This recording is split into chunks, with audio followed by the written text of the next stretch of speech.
Виктор Лукашенко является куратором спецоперации линии атаки на границах с ЕС по поручению отца. Литовским пограничникам пришлось применить слезоточивый газ и сделать предупредительные выстрелы из-за сопротивления нелегальных мигрантов, прибывших со стороны Беларуси. К этой дате организованно направлено в Литву уже около 1000 нелегальных мигрантов. Это провокация, первый этап спецоперации КГБ, который, по нашим сведениям, как раз и планировался к 3 июля.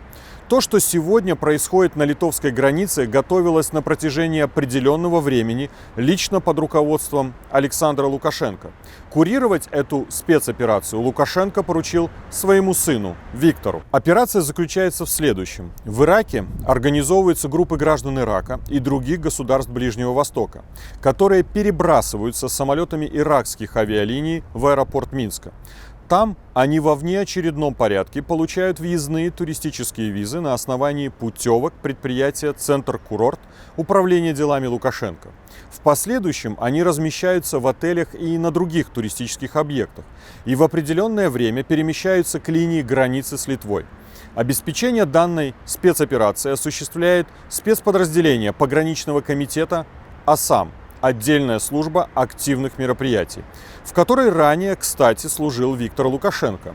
На этот период Государственный пограничный комитет обеспечивает условное открытие государственной границы, когда снимаются определенные пограничные посты в наиболее уязвимых с литовской стороны местах, и нелегальные мигранты организованно могут перейти на территорию Литвы и запросить статус беженцев. Указ номер 251, подписанный Лукашенко 1 июля, который дает право безвизового посещения Беларуси гражданам 73 стран под видом якобы вакцинации от COVID-19, является вторым этапом развития этой спецоперации. Самолеты из Ирака не обеспечат достаточный поток нелегальных мигрантов, который сможет нанести значительный вред и ущерб интересам Европейского Союза. Поэтому и принят данный указ. Исходя из возможностей КГБ Беларуси, можно предположить, что содействие в этой операции оказывается также спецслужбами иного государства. Следующим этапом должна стать организация трафика наркотиков, и, исходя из самой абсурдной логики диктатора, также может быть предпринята попытка перемещения ядерных материалов на территорию ЕС. Данная спецоперация будет продолжена. Фактически мы видели элемент подготовки к более масштабной операции, проверку реагирования литовских пограничников на провокации. По имеющейся информации, среди прибывающих в Евросоюз мигрантов находятся люди, имеющие опыт боевых действий в горячих точках, и сотрудники спецслужб для подготовки спецопераций на территории ряда государств Европейского Союза.